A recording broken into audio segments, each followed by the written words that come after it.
Hello everyone, welcome to SJ Studio where voices resonate. I am Muttaki from class 10th Brunia and with me is Mutaiba of class 6th Petunia, here to talk about the game of feeling, mindset and behavior which forms a very integral part of everyone's personalities in today's world. That is self-confidence. Let's start with this simple question, Mutaiba. What does self-confidence actually mean to you? Well, Muttaki, for me, self-confidence isn't always about being perfect or sure of yourself. It's about trusting yourself, even if you feel nervous or unsure. Like you still try, even if your hands shake. You still speak, even if your voice stutters. You still make it happen. I really like that thought, Mutaiba. I think people often think confidence means being bold or loud, but sometimes it's just quietly believing in yourself and moving forward. Exactly. And the problem is we lose that belief so easily. One bad comment, one thought, or even comparisons.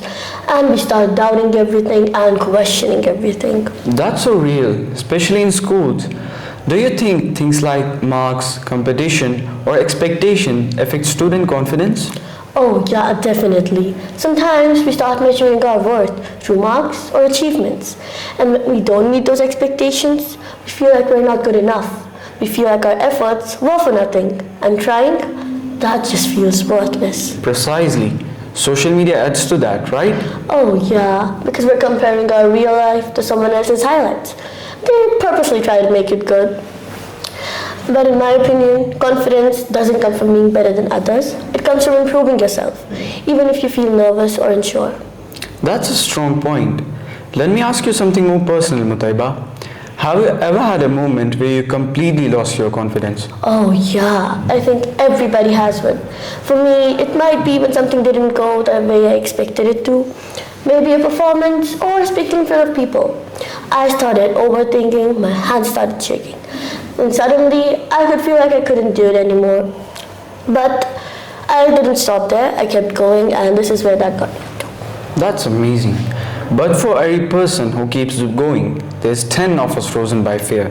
And I think that fear stays with the people. Why do you think we are afraid of failures? Well, it's probably because we attach it to our identity. We think if we fail, we're not capable.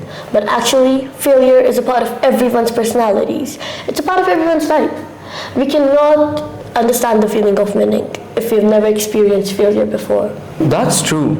Also, there's one thing interesting. Some people look confident but don't feel actually confident inside. What do you think about that?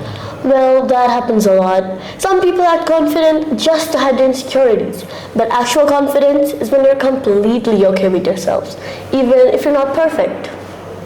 That's deep. Now, tell us something about real confidence. Do you think that small things like our posture, eye contact, or the way we speak can actually help build confidence? Oh yeah, 100%. In fact, 110%. Some things like maintaining your posture, speaking with clarity, or even maintaining eye contact can really make you confident. Sometimes such actions train your mind. Your actions train your mind. I like that thought. Now let's move on to the more practical part of our podcast. If someone in the audience is listening right now, is struggling with lack of confidence, what are 3 simple things they can start from doing now? That's a really interesting question.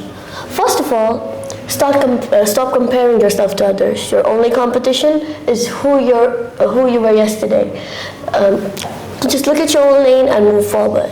Second up is focus on small improvements, not perfection. Perfection keeps you stuck. Tiny wins stack and perfection never starts. And lastly, just try, even if you're scared.